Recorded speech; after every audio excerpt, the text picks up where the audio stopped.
Setahu kami di dalam kitab-kitab Syiah banyak pernyataan dari ulama Syiah Al-Quran yang ada sekarang tidak asli. Syiah tidak pernah menganggap bahwa apa yang ditulis oleh para ulama Syiah semuanya adalah benar. Al-Quran buat kami asli selama-lamanya. Dan ini kalau sudah Anda mengatakan asli atau tidak? Ya baik, ini berarti sama dengan kami. Berarti tobat sudah. Ahlussunnah wal Jamaah tidak secara eksplisit mengatakan imamah wajib, Syiah mengatakan imamah wajib. Kalau di Syiah, imamah itu dianggap sebagai rukun iman. Kalau di dalam Ahlus Sunnah, imamah itu masalah furu'. Karena itu ada hadis-hadis Nabi yang menyebutkan Ali imam min ba'di, Ali khalifati, Ali wasiyyi, dan macam-macam. Anta wa syi'atuka ya Ali, kata para ulama itu bukan hadis yang sahih karena sanadnya maqtu', tidak muttasil.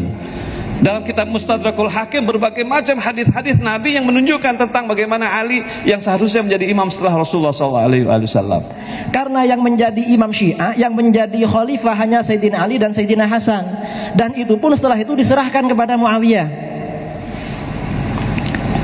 Putra selanjutnya Sayyidina Husain, kemudian Muhammad Al-Baqir, Ja'far As-Shadiq, Ali Zainal Abidin, semuanya ada yang menjadi khalifah.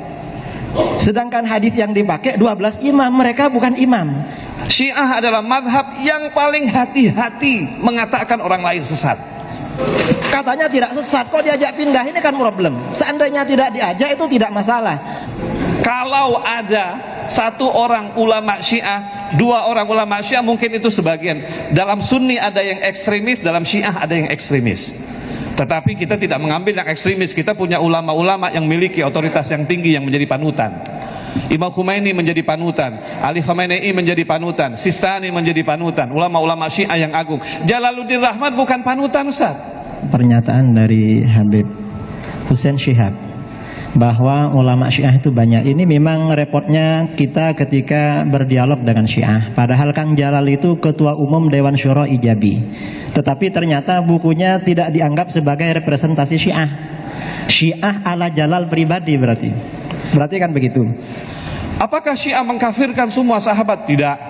Berarti ini bukan Syiah yang ekstrim, paham? Beliau nggak ada masalah dengan kami. Yang menjadi masalah ketika mengatakan laknatullah alaiki ya Aisyah, laknatullah alaiki ya Aisyah. Hati-hati, saya dapatkan di dalam kitab Anda. Kalau Anda tidak, saya tidak begitu. Alhamdulillah. Oh, itu ada dalam Al-Kafi. Dalam Sahih Bukhari juga ada riwayat yang sama. Dalam Al-Kafi ada riwayat kanan nasu ahla riddatin ba'dan nabi illa thalathah. Manusia itu semuanya murtad setelah ditinggal Nabi kecuali tiga orang. Di dalam Sahih Al-Bukhari tidak ada riwayat bahwa para sahabat itu murtad. Yang ada itu ahdatsu ba'dak. Kamu tidak tahu apa yang mereka lakukan sesudahmu.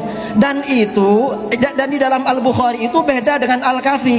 Di dalam Al-Bukhari ada hadis yang menjelaskan sebagian sahabat melakukan perbuatan yang keliru. Tetapi di dalam Al-Bukhari banyak menyebutkan manaqib para sahabat. Syiah sangat hati-hati. Kenapa? Karena menganggap semua Ahlussunnah wal Jamaah adalah saudaranya. Kita tidak mau melukai Ahlussunnah wal Jamaah. Bapak dan ibu-ibu, saya punya tesis, saya punya teori bahwa ini adalah usaha salafiyah, salafiyin, wahabiyin, bukan usaha Ahlussunnah wal Jamaah. Yang maling mereka, yang teriak maling mereka dan mengadu domba sesama umat Islam. Sadarlah, sadarlah, wahai saudaraku, jangan mau dibentur-benturkan. Salafiyin yang ingin memecah belah antara NU dengan Syiah, salafiyah yang ingin memecah belah antara ulama-ulama sunnah dengan Syiah. Maulud bid'ah, orang Syiah yang pertama yang membawa maulud yang dipakai oleh Ahlussunnah wal Jamaah. Haul, orang Syiah yang pertama membawa haul dan dilanjutkan oleh NU. Tabarruk, berkah, ziarah kubur, tawassul, solawatan rami-rami adalah semuanya tradisi Syiah yang juga dilakukan oleh Ahlussunnah wal Jamaah. Saya tidak ada perbedaan dengan kiai-kiai. Mereka tawasul, mereka tabarruk, mereka kunut, mereka macam-macam. Saya sama dengan dia. Tapi saya Syiah, dia Ahlus Sunnah wal Jamaah, saya bersaudara dengannya. Tetapi kemudian Salafiyah yang mengatakan bahwa ini bid'ah, lalu diadu antara Ahlus Sunnah dan Syiah. Suatu yang sekarang disebut dengan khalaf namanya. Yang dulu disebut dengan salaf. Generasi ulama salaf yang disepakati oleh ulama, nggak ada yang beda di sini. Ingat, kalau Anda beda, yang salah Anda, bukan ulama yang salah. Generasi salaf yang diakui punya turunan sampai menghimpun petunjuk Rasulullah itu dibatasi sampai 200 Hijrah. Baik. Nah, ada generasi orang-orang ini salaf namanya, ya, generasi yang lampau. Baik mereka baik tidak? Baik dekat dengan Allah, tahu petunjuk Rasulullah. Baik sifat baik yang menjadikan dekat dengan Allah disebut dengan saleh. Saleh, maka muncul istilah salafus saleh. Jadi para ulama-ulama di masa lampau yang punya kedekatan dengan Allah, yang belajar runtutan ilmu sampai Rasulullah melalui orang-orang ini, salaf, orangnya baik, dekat dengan Allah disebut saleh, maka salafus saleh. Jadi ketika orang-orang ini menjadi acuan kita untuk belajar, membawa semua yang berasal dari Nabi, maka ajaran-ajaran yang dari Nabi ini yang dihimpun lewat mereka disebut dengan manhaj namanya. Tadi orang-orangnya disebut dengan apa? Masih ingat? Salaf kan? Maka di sini ada istilah manhaj salaf. Orang-orang yang mengikuti manhaj ini, ya, sejalur dengan ini sampai ke ujungnya, kemudian bermuara kepada Rasulullah SAW, maka orangnya disebut dengan salafi. Tambah i di ujungnya. Ya. Jadi kalau mengikutkan orang pada sesuatu tertentu, gampang. Kalimat ujungnya ganti dengan i. Indonesia itu negara. Orang Indonesia diikutkan ke Indonesianya, a-nya ganti pakai i. Indonesia jadi Indonesia. Amerika. Ameriki. Manhajnya kita ikuti, maka saat diikuti tambah i di ujungnya, salafi. Salafi satu orang, kalau banyak kan salafiyun. Jadi orang-orang yang belajar dari runtutan ini seluruhnya itu pasti salafi. Mustahil ada yang bukan salafi. Di salafi itu bukan istilah khusus atau bukan nama khusus untuk golongan tertentu, aliran tertentu, kelompok tertentu. Semua orang Islam pasti salafi. Jadi kalau mendengar istilah-istilah salafi, salafiyun, salaf, itu pertama tidak usah juga alergi dengan kalimat itu. Yang kedua tidak usah mengklaim satu dengan yang lainnya ini salafi, ini bukan. Ini persoalan yang muncul pada saat ini. Jelas sampai sini? Kalau kamu baru tahu sesuatu, jangan dulu rame. Pelajari dulu. Barangkali orang lain yang berbeda memiliki sumber-sumber yang tersambung dengan sama kepada Nabi, cuma tidak mempraktekkan seperti Anda karena memang tidak mudah mengakui seperti Anda itu. Anda tidak bisa memaksa orang lain dengan baju ukuran sama, mungkin berbeda, tapi sama-sama baju gitu. Ketika Anda memilih salah satu di antara manhaj yang ada itu, maka pilihannya disebut dengan madhab. Hukumnya disebut dengan fikih. Maka muncul istilah madhab fikih. Madhab, ma dhahaba ilaihi. Ma pilihan, dhahaba yang condong ilaihi untuk diambil kepadanya. Dari 4 pilihan yang ada, baca bismillah 70 hadis, Anda condong pada yang mana? Ketika Anda pilih salah satunya, itu yang disebut dengan madhab. Berarti ini madhab saya, maksudnya pilihan saya. Di madhab itu bukan aliran. Cuma ketika mempraktekkan, gak mungkin semuanya dipraktekkan. Mereka harus pilih salah satu. Makanya ketika Imam Abu Hanifah memilih, maka dikenal dengan madhab Hanafi. Imam Malik memilih, dikenal dengan madhab Maliki. Imam Syafi'i memilih, dikenal dengan madhab Syafi'i. Imam Ahmad memilih, dikenal dengan madhab Hambali. Jadi orang-orang yang belajar petunjuk sampai ke Nabi, ya, yang salafus saleh, orang-orang yang disebut dengan salafi, jamannya salafiyun, maka tidak mungkin, mustahil kecuali melewati pilihan-pilihan ini. Pasti milih, kamu ikut madhab atau ikut Nabi. Itu menunjukkan Anda tidak paham. Bukan ikut madhab, ikut Nabi, bukan. Karena mustahil ada madhab yang keluar dari tuntunan Nabi, itu mustahil. Nah, teman-teman sekalian, sebetulnya sesungguhnya yang ada itu kedalaman kita untuk mempelajari semua ini. Jadi kita boleh memilih di antara yang ada ini sebagai kenyamanan untuk kita tunaikan. Sama-sama salaf dengan manhaj yang sama, dengan jalan yang sama. Tapi kalau di luar ketentuan Al-Quran dan Sunnah dengan konsep ini, itu yang kita tinggalkan. Untuk memahami semua ini, paham dalam bahasa Arab disebut dengan fikih. Ya. Kalau ada tuntunan yang berbeda, tapi ujungnya sama, disebut dengan ikhtilaf. Ikhtilaf itu perbedaan-perbedaan yang melahirkan kemudahan dalam prakteknya. Maka ilmunya disebut dengan fikih ikhtilaf. Dengan kesimpulan, kita semua adalah umat salafi yang dimaksudkan mengikuti tuntunan Rasulullah SAW yang tersumber dari Al-Quranul Karim. Itu yang pertama.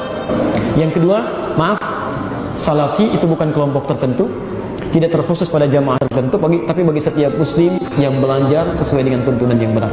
Yang ketiga, semua tuntunan ini disebut dengan manhaj yang harus dipelajari lewat madhab, pasti akan lewat ke situ. Itu bukan kelompok, bukan aliran, tapi adalah pilihan yang bisa diamalkan dalam kehidupan. Jelas di sini? Baik. Tetapi umat Islam dibentur-benturkan dengan isu-isu yang mereka yang buat, orang kafir itu buat, termasuk Syiah yang buat, semacam Wahabi dan segala macamnya, dibakar dan disulut dengan isu Wahabi, Wahabi yang disematkan kepada Saudi, disematkan kepada imam-imam yang memimpin di Masjidil Haram, di Masjid Nabawi, disematkan istilah Wahabi ini kepada ulama-ulama yang bersumber dari Saudi. La haula wala quwata illa billah.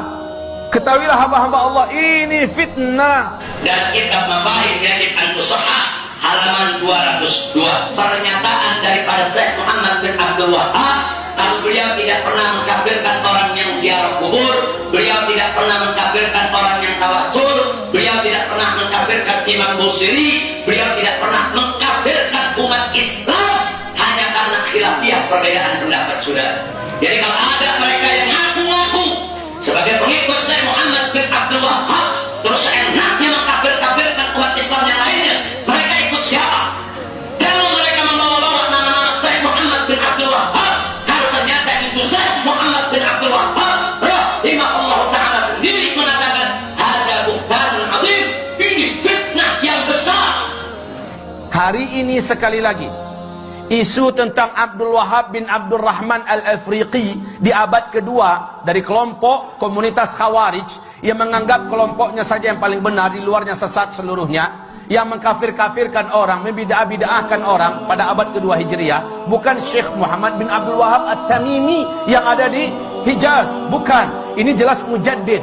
Tetapi umat Islam ini dengan dalam buku yang ditulis oleh Muhammad Novelis, Zionis dan Syiah bersatu menghantam Islam, ternyata istilah Wahabi yang harusnya di abad kedua yang muncul itu, si Khawarij itu, ini yang dihidupkan dan disematkan kepada Syekh Muhammad bin Abdul Wahab, dan ini tidak benar, ini batil. Syekh Muhammad bin Abdul Wahab adalah seorang mujaddid, ulama Ahlus Sunnah wal Jamaah.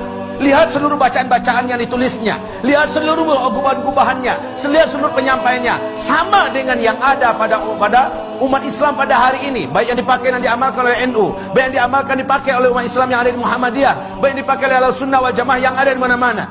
Tapi yang ditulis, yang diucapkan, dilafazkan oleh sang Khawarij abad kedua Hijriah, yakni Abdul Wahab bin Abdul Rahman, ini dia yang sesat, menyesatkan. Tapi orang-orang Syiah menyematkan ini kepada Syekh Muhammad bin Abdul Wahab. Inilah kebatilan yang nyata, ibarat Allah yang kami muliakan. Lalu umat Islam sekarang mau saja percaya dan dibentur-benturkan.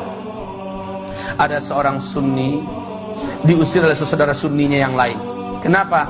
Sunni yang ini adalah mereka dari komunitas mayoritas, punya kebiasaan mengamalkan ini amal itu. Yang Sunni ini tidak mau mengikuti semacam Maulid Nabi, Isra Mi'raj, nggak mengikuti. Ya, tapi dia tetap baik berhubungan dengan masyarakat. Dianggap dan dibakar-bakar, disponsori, ini adalah paham Wahabi.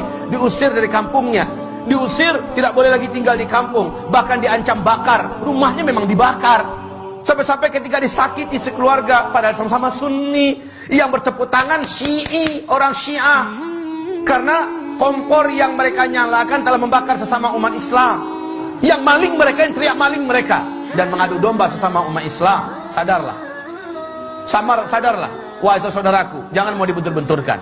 Cintai saudaramu. Dan kata Rasulullah SAW, la tadkhulul jannah hatta tu'minu. Kamu tidak akan pernah masuk ke dalam surga sampai kamu menjadi orang yang beriman. Wa la tu'minu hatta tahabbu. Dan kamu tidak akan pernah menjadi orang yang beriman sehingga kamu saling mencintai.